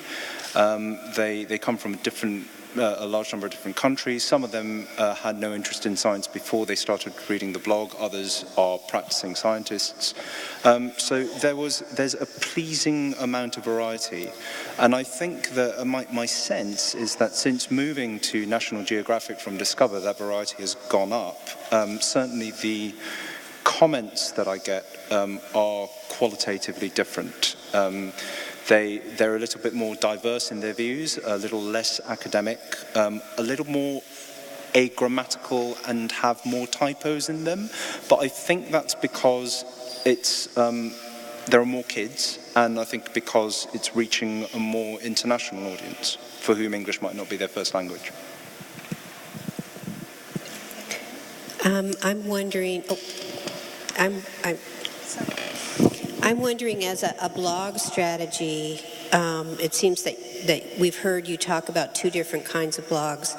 One that's a general blog, Wired.com, versus bloggers who actually have what we could call, in print parlance, a column or a vertical that actually focuses on a particular topic in science. I'm wondering if you could talk about those two different strategies and how you use or don't use one or the other. What's the first strategy? Yeah, A general blog, so you have Wired.com. Wired.com is, the website of Wired Magazine, and we have a blog network of all the second strategy. I'm sorry. So I'm sorry. You're right. So this different strategy between having a website that just deals with general science versus having a vertical blog. Why the two different strategies? I think having the blog network adds a lot to our science coverage. I have a very small staff. I edit all the science for the website, and I have got 3 writers, and there's just a limit to how much we can cover. And having these bloggers increases that range dramatically, and that's one really big benefit. And I think the other benefit is just a diversity of voices and angles on things. And one of the things that Wired does successfully, or strives to do all across the site, is come at stories from a different angle that other people aren't getting. And these people, that's just what they're doing automatically. I think diversity is a huge benefit to what you've described as the second strategy. I kind of see a lot of traditional science news reporting as a bit of a monoculture, where people tend to gravitate towards similar stories and write in a very similar style. And I think that in terms of the range of topics covered and the ways in which people are writing about science, there is a much greater diversity in the blogosphere. And multiple people have already joined the Marion McKenna fan club here, and I'm going to act as treasurer for that. Marion does incredible reporting on the infectious disease beat on her blog that just surpasses a lot of what's out there in the mainstream press. It goes into a lot more detail, a lot more context. It's fantastic. Ginny Hughes, one of my co-bloggers, she writes long, incredible, almost feature-style news stories about new papers that other people cover in a much more superficial way. And I think that if you get these really, really excellent reporters and writers and give them the freedom to write what they want in the style that they want, you get very good results. We would never have another way to have murder mysteries in science section other than having Deb there to write about them. So. Okay, next question. I was getting very excited every time one of you said you're expanding. And every time you said expanding, it was UK, US, Australia. I didn't hear any mention of Africa. And I'm sort of wondering, aren't you interested in the African audience? There's a lot of interesting stories there. And it would be great to see Africans writing their own stories and not stories interpreted by someone who doesn't really understand the context. After yesterday's presentation about Gapminder, I thought you would bear in mind that Africa is where the growth is happening. So what are you doing about it? African stories told by Africans. The answer is yeah. I mean, it's about, for us, as I said, it's not something we do full time. If you think about the fact that it's kind of done in the gaps between everything, we have to do things in a very staged format. At the moment, we have support from those bits of the world who can manage some of the production for us. And we don't want to just go into an area and give no support to the bloggers and just say, hey, off you go. So yeah, absolutely. Africa, Asia. And I think we do actually have a series of blogs in Africa, general news and development stuff going on there anyway. So in a sense, that kind of environment and science stuff is covered on that to an extent. But if there are ideas, then we're always open to them, absolutely. I've actually recently started looking for science bloggers in Africa.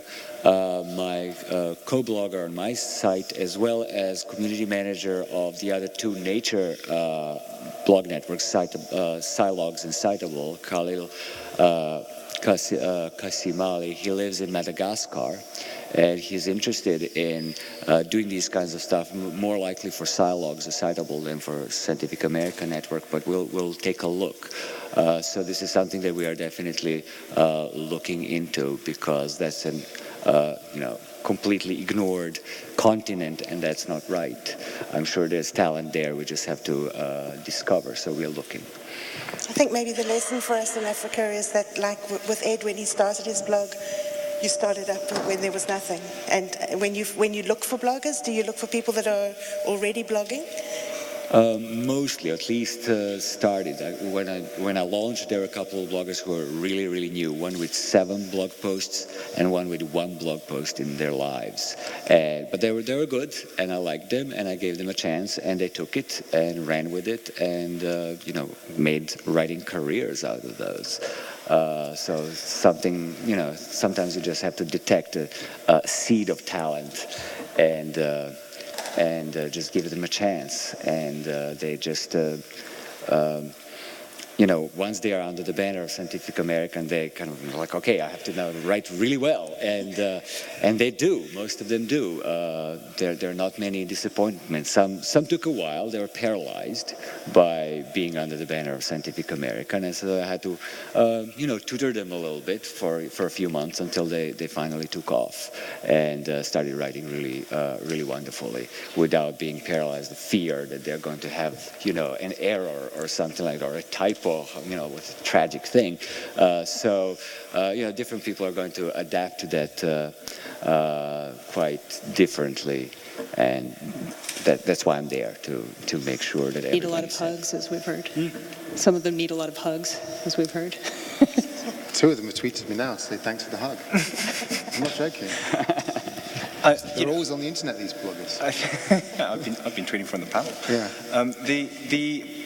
I think the call for greater geographical diversity is absolutely right, but there is also an onus on bloggers themselves to make themselves known and to say who they are. This has always been quite a self-starting business. I started blogging out of my own accord. I approached science blogs when I felt that I wanted to join a network.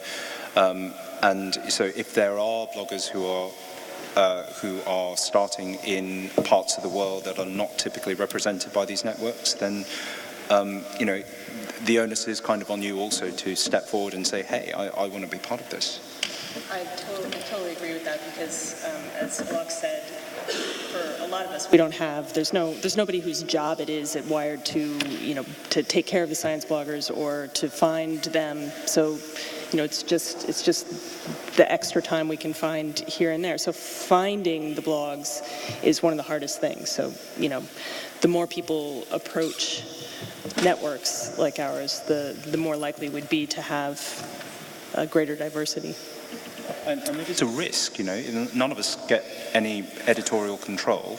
That's a huge gamble for a big organization to take on a writer. And usually they only take it if people have a proven track record. I think Bora is probably the exception in being unusually trusting. But it's a lot of the responsibility falls on the writer, I think. What I'm beginning to hear is that a lot of this is predicated on the number of people, that the validity of the blogs are verified by the number of people that come onto there. And so it creates, in my mind, a symbolic clash between the science and the need to get the ratings. How do you resolve those things? The different symbolics between the need to get numbers versus the content that you're writing about, which obviously sometimes works against those numbers. It's a good question. Scientific American has the good fortunes of being owned by Nature Publishing Group, which is owned by Macmillan, which means we don't have to chase numbers as much as some others can. We can use qualitative things. We can do long-term strategies. We can start experiments and see what works, what doesn't, because we don't have to worry about every month being in the black. Nature just gives us a budget to experiment, to see what it is. There are people who track numbers, but numbers are just one part of how we define success of a particular experiment or a particular part of the site or the magazine. So I think, traffic is just one of the many measures. And we try to downplay it as much as possible because we don't really know what traffic means, but we can actually know what it means when somebody gets a book deal or shows up on TV because of a blog post. So that's, it is a tough question because at a place like Wired, it's a struggle for me all the time to keep the money I have for the science blogs and, try to expand. So it's harder for me to take a risk on somebody who won't also be getting traffic. I'm always searching for people that have both. But it's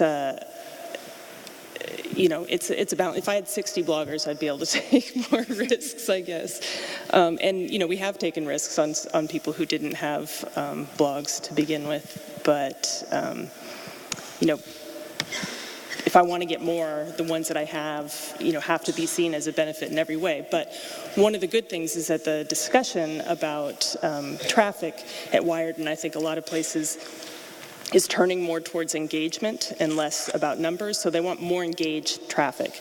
And on Wired, there are few places, if any, that have more engaged traffic than the science blogs. So I'm hopeful that will start to begin recognized as we come up with more metrics to measure the engagement. And there's better discussion in the comments on the science blogs. They have more of their own following that comes in from somewhere other than the homepage of Wired.com. So maybe that's a good sign as far as being able to take more risks and expand more. Traffic is not something we're looking for from the science blogs. It's a very tiny part of the website. It's never going to be a significant bit of the whole Guardian enterprise in terms of traffic. But that's okay. It means that we kind of can fly under the radar from the very senior editors and just do what's interesting. It might be, the question about whether you do something because there's lots of traffic involved or whether you do something because you find it interesting is a question for the bloggers themselves to tussle with. And there are arguments to say that you do need to keep some traffic up there, otherwise if you're not being read, why bother, first of all. And then you're not getting the comments and stuff. But also, from a commercial point of view, actually, if you're going to start making money out of these things, they pay for themselves, so it's not like anyone's losing money out of it. But if they're going to start making a significant income for our bloggers at least, traffic is important. And the more traffic you have, the higher the advertising rates become on the site, and the advertisers can sell higher adverts on those things, and it pays. It's not quite a linear thing. If you start getting into those different brackets, then it becomes more of a professional enterprise for those guys. And if they want to do that, then we will have discussions with them probably about those sorts of things. But it's not a major issue for us about traffic. Engagement, as I think Betsy says, is important too. So, two perspectives. From the perspective of the network, Phenomenon does quite well, I think. We recently had our 6-month anniversary and hit 5 million views just like a day or so after, which is okay, considering that there's 4 of us working in our spare time. But I think we were recruited on the basis that we had established blogs with established audiences, and I think Natgia knew that we could deliver a certain amount of traffic to them. But we've never had that as part of our, I don't have a goal, I don't have a target I need to reach. And personally, as a writer, I don't think there's a way of playing the traffic chasing game without it being incredibly obvious that that's what you're doing. I can't make my site like BuzzFeed without looking like BuzzFeed. A lot of us make a deliberate choice to not do that and to not particularly care about that. And I think that by playing a different game and just trying to focus on producing really good content, you build up traffic in that way. And I think that's what a lot of the recruiters for these networks have been looking for. So I actually see remarkably little traffic chasing among the big networks. The same thing here. We don't pay by traffic because we don't want to encourage the traffic chasing behavior. Scientific American is 168 years old. That's quite a reputation to keep. We want quality and not quantity, and not chasing controversies just for the sake of traffic, things like that. We want to be seen as incubators of good writers and a site for good writing, and money will come to that. Speaking of the incubator, the next session they're organizing is Sci4 Health, which is 4 of the young and upcoming writers who are also bloggers themselves, who have their own perspectives. So I hope some of you at least show up at that session. I just have a question on the financial side. So we talked a little bit about it on the network level. I wonder on an individual level, do you see science blogging becoming something where the blogger can live full-time out of it? I mean, for example, what Andrew Sullivan is doing, some sort of thing, or is it going to remain something that you do part-time and you try out cool stuff? Well, I think there are very, very, very few who would be able to make it even a significant part of their income. Ed is one of those, but those positions are 4, basically. it's really the, so and it's a new network, so maybe that's a good sign that there will be more opportunities for that. But I think, like I said, the bloggers we have, the benefit they get is not the payment. We do pay them. We also pay a flat rate so that there's not traffic chasing, but. It makes them money in other ways for the journalists, and the scientists aren't after that anyway. Yes, my answer to this question is different now than it would have been 2 years ago in some ways, but not in others. So yes, at the moment, for Phenomena, we get paid well, and probably commensurate with the amount of time we're putting into it. It's still not like a full-time wage or anything, but it's good. And I'm sort of hoping that having that top end even exist will help to kind of uplift what everyone else is rewarding their bloggers with.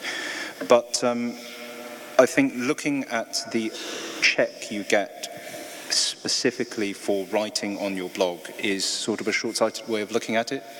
Pretty much all the other work I do would not exist if I didn't start a blog in 2006 for no money whatsoever. Like, for the majority of time I've spent doing this, not exactly rocket science has been a loss-making activity for me. It's something I've done because I love doing it, but it's got me the notice and attention of editors who I've later worked with. I'm absolutely sure I've been commissioned for big feature work on the back of people reading my blog.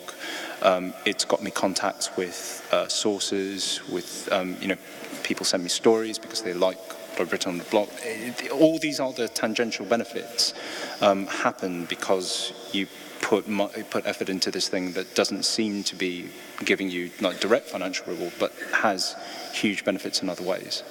And it's true, having Phenomena helps me make a better argument, because they already stole one of my bloggers, so can we please pay them just a little bit more? Hope they'll stay. I agree, it's going to be very, very few people who are going to make a living with the blog. Blog is a piece of software. Academics and people in other professions don't need to make a living using the blog. That's their outlet, their creative outlet, outlet for where they can correct the traditional media if they get something wrong, or to just enjoy writing about the area of their expertise. For the journalists and journalists on networks who are owned by media companies, that is more of a platform for visibility, almost like marketing yourself. So blog may bring relatively little money, but it puts your name out there, puts your quality of writing in a pretty prominent place, where you're daily accumulating clips. Every blog post that's written on the site of Scientific American is a clip, and it can be used for selling yourself for freelance work or any other kinds of work. We don't prevent our bloggers from publishing elsewhere. So they often write for Forbes and Slate and Guardian and Discover and Wired. Our bloggers are, free to do that because, we don't give them a living wage, so we can't ask them for being exclusive to us. And hopefully they're more likely to be able to do that because they're at Scientific American or Wired. Yeah. So I've got nothing actually useful to add to any of those things which I agree with. So I'll add this very flippant comment, which is that once we work out how to make money out of a website that gets 100 million users a month, and we'll then try and work out how science blogs can make money. So newspapers generally don't make money, media companies don't make money, so it's a general problem about whether science bloggers will make money, I think. I don't mean that in a bad way, by the way. I just think we need to crack all these problems. There was a question from Twitter about science blog networks across the globe. So we are talking, UK and US. There are several science blogging networks in places like Canada in French, in Brazil in Portuguese. There are, I think, 3 Chinese science blog networks, 2 in Russian. New Zealand, they write in English too, but they're in New Zealand. And I think there's Spanish, Dutch, and German versions of Scilogs. There used to be Science Blogs Germany, and there used to be Science Blogs Brazil. So they're all there. There's actually a site that it's not maintained very well anymore. It's called scienceblogging.org, and if you go scroll to the bottom, you'll see aggregators from these foreign language and networks and from other parts of the world. So if you're interested in other languages, you can look there. Hello, I have two questions. I wonder, first, how do you make sure that one of your ordinary reporters are not working on the same thing as one of the bloggers? And secondly, in the Norwegian Broadcasting Corporation, where I work, we have an astrophysicist blogging. The problem is that he's roused sort of a controversy because he's bought a meteorite and won't give it over to the Norwegian researchers. So now we're meeting sort of a lot of angry geologists and astrophysicists that are angry also with us, even though I don't really have the answer to this problem. So I wonder, do you have any solution to this kind of problems? In answer to the first question, we don't. It's fine if they write about the same thing as we do, and that happens. They're going to write about it in a different way. They're free to criticize the way we wrote about it on the regular site. I don't really see that as a problem. As one of those ordinary reporters, myself, we don't actually, as Betsy said, I don't. In fact, I'd quite like it if one of the bloggers does exactly the same story, because we'll do it in different ways, and it just means that you get more for your view for our website. We've been experimenting with sharing our news lists with the bloggers as well. There are problems with that, of course, because we've signed up to embargoes and all sorts of other things that perhaps some of the bloggers haven't. In fact, most of them haven't. So we can't share everything. And we need to have that conversation with them that if they're going to do that, they might have to do similar things. And if they want to know more about what we're doing every day, and we change every day, every half day, every hour, we're changing what we're doing on the news desk. It's a very fast-paced beast. If they want to get involved in that, that's absolutely fine. And we'll have these conversations, I think, in the future. But it's kind of an all-or-nothing thing. You can't really just dip in and see whenever you fancy it. You've got to buy into the whole newspaper thing, and then you start becoming a news reporter, really, and that's a different beast altogether. And we then have to have more requirements from each other and expectations, and the relationship changes, which some people might want, but it's not as easy as just saying, don't do this, or here's what we're doing. The most interesting things, for example, are big investigations that we're up to, which we can't really tell people until the day before we publish, because usually when something gets listed for a newspaper for the next day, by about lunchtime it's taken off again, and it gets listed every single day for 2 weeks. And so we're used to that, but that sort of thing might piss people off if they're not sort of involved in that decision-making process outside. So it's something they have to appreciate how we work a bit more before we start doing that sort of thing, I think. Yeah, we often notify our bloggers if there's a big news story coming up, and actually ask them if they want to cover it each from a different angle. And often the bloggers coordinate, like, okay, I'm going to take this angle and I'm going to take that angle, because then we can then package all of our coverage of that story in like an in-depth report with a single URL, which is quite popular actually on our site. We like that. So it's not duplication. I think it's actually bringing more depth and more detail and more angles to the story. It's quite easy with Phenomena, because we're all four of us are jobbing journalists ourselves. So we are on Eureka Alert, and we get embargo stories, and the four of us have a Google Docs where we just fill in a calendar spreadsheet with what we're planning to write about when we know, if we know. Sometimes we can plan like a week ahead, sometimes a couple of hours ahead, but the news team, the standard news team at Nat Geo do have access to that, so they can see what we're planning to do. Likewise, we have access to their news list as well, so we can see what they're planning to do. But sometimes we end up covering the same story anyway, because it doesn't really matter, and because, as Betsy said, we'll cover things in a completely different way. We also do get emails from them sometimes saying, is anyone going to cover this story? And maybe you want to blog about it, maybe you want to write a news piece for our site. So there's a lot of integration, actually, a surprising degree of integration with the standard, the normal news team that they have. I think we've got time for 2 more questions. Hello, Nicolas Luco. I'm from El Mercurio, Santiago, Chile. Being Wired such a graphic product, I wonder how open are you and how much visuals blogging contributions are growing or developing? Sorry, I didn't quite catch that.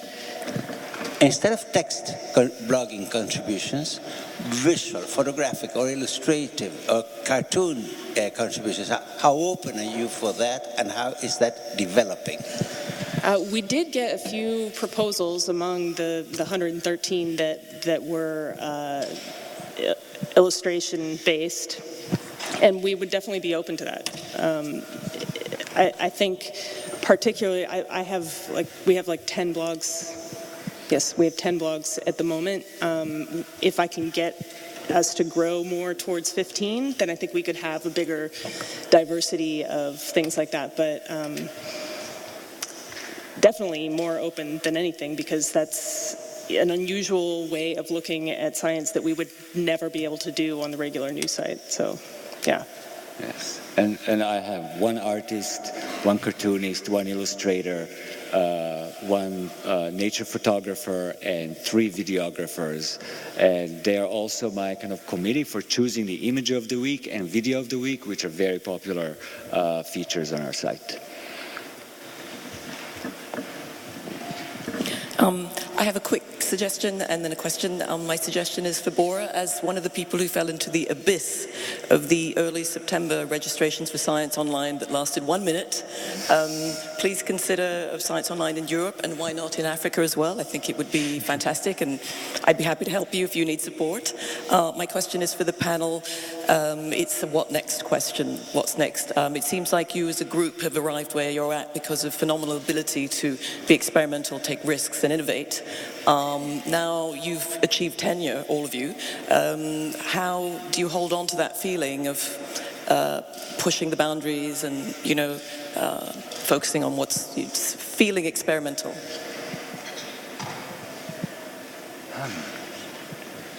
It's hard. That's a really good question. As a blogs editor, I don't have any more much time to blog myself, so I'm really happy when I do.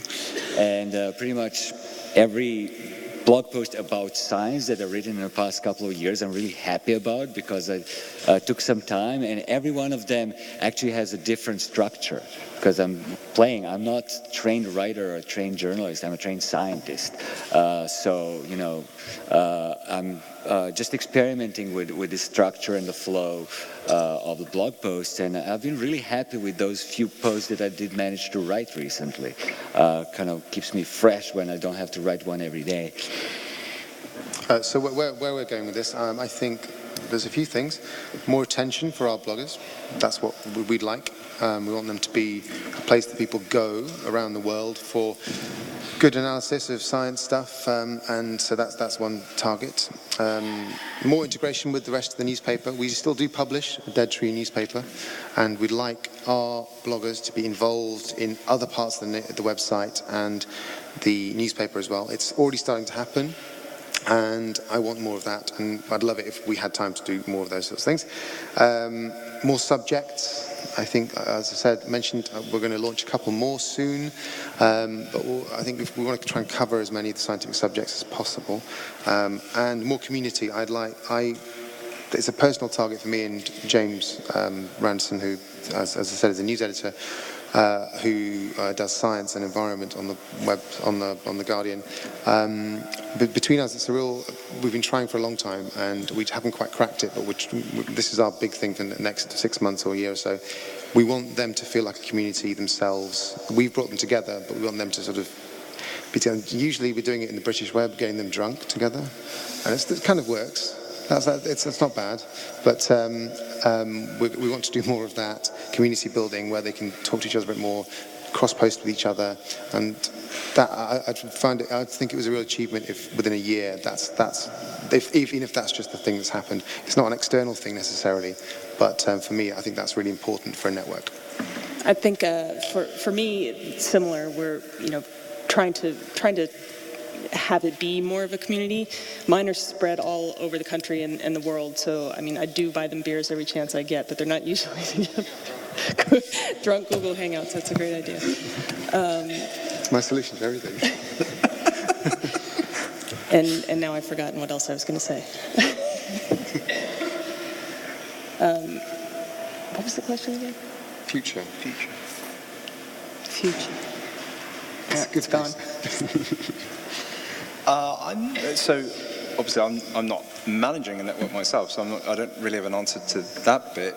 As a writer, I honestly, the goal for the future has always been what it was like in 2006 when I started. It was just to get better at it and to keep on writing what I thought was good stuff. And actually, it's been all the changes that I talked about. You know, the explosion of the Science Blogs network, the diaspora to all these other emergent networks that turned up in its place, the creation of phenomena. All these were completely unpredictable to me.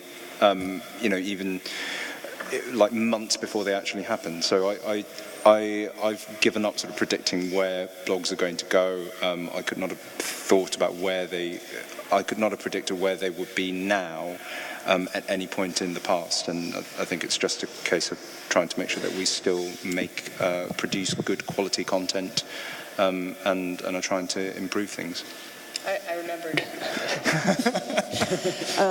I'm really hoping to find other ways that Wired can take advantage of this great resource we have, finding more ways to get them into the print magazine and perhaps doing live events. Wired does sort of live Wired sponsored events on various topics, and I'd love it if they could be the focus of that. Sometimes maybe we'll have a murder mystery event of some sort. Who gets murdered? Right. This is how you cull the network. I don't know who gets murdered, but the murderer is Deb. Yeah. Clearly. She's the detective. What are you talking about? I think one of the things that's really come out is how much credibility blogs have gained over the last couple of years. So I just thought, as a completely random thing, how many people in the audience are science bloggers or are blogging about science? Question. Still relatively few. So how many would like to? We convinced two. WordPress.com. How many read them? How many read blogs? them? Oh, that's a whole lot better. How many wanted to be a science blogger before this and now have changed their mind to not want to be a blogger?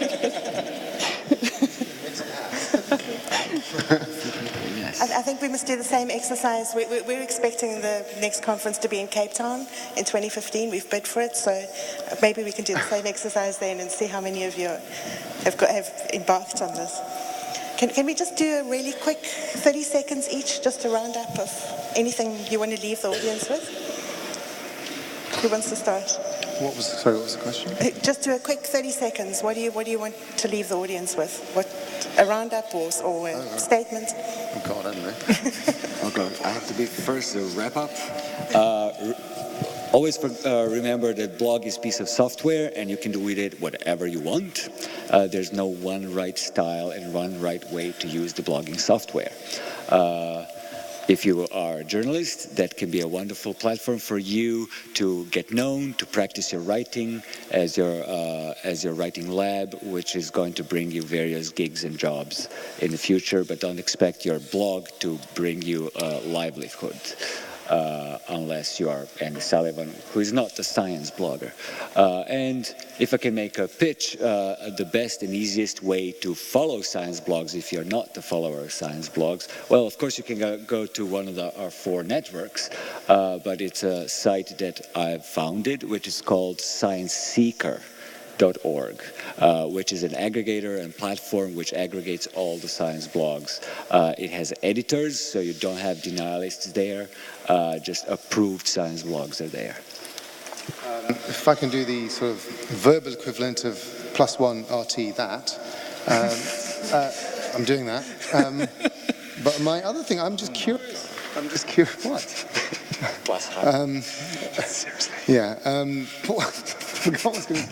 Now, what I say is, I suppose what I'd be interested in is, well, first of all, expansion. So again, US and Australian people will come to other places at some point. We will probably put our call out on our blog, on the site, the sort of notes and theories, which is our sort of reporters blog at The Guardian. So just keep an eye out, and we'll probably ask for those at some point soon. But what I'm curious about is this. A lot of the stuff that Ed talked about happened a long time ago about this division between journalism and blogs and things, which I've also found tedious, frankly, and thankfully is over. It's probably because of the word blog. Why do we call these blogs anymore? I don't really understand. Why aren't they just science websites? Maybe that's what I want to leave you with, and that's we can ban the word science blog from now on. Except our URL is science blogs. Never mind.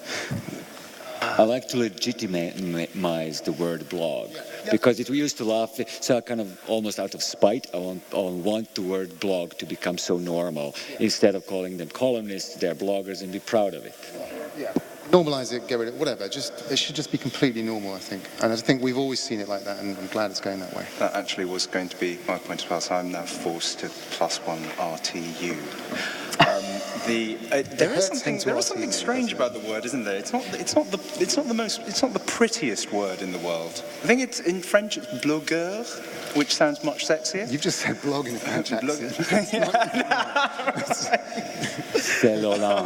Okay. But yeah, I completely agree. It's just a vehicle. It's almost strange to talk about things and to talk about them in this way. They're basically just a column when you think about it.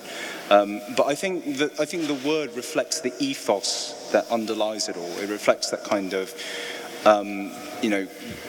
grassroots, like from the ground up, opening doors to people who don't have traditional journalistic backgrounds, academics, people who want to start being science writers. And that I think was the other point I wanted to touch on. It's a really good thing to do if you are a young science writer or a journalism student or someone like that who wants to get into the industry. For me, it was absolutely crucial to my route in, and not just for like clips and all the other reasons we talked about, but just because it gives you practice. It gives you daily practice at writing about science without needing someone to commission or to pay you for it. You just do it because you love it, and you get better. And I can't stress how invaluable that was. Like every night churning out a new piece, to the point where I could actually earn a living out of it. I think maybe we've made blogging sound a little more daunting than it is, and maybe that's part of the reason other people don't want to do it. But I would encourage you to think of it as a place to experiment, a place to have more fun. It doesn't need to be a super huge undertaking. It's a place to try new things, break new ground. It's not. It doesn't have to be a huge deal. Thank you, and thank you, Deborah, for putting this together. Thank you.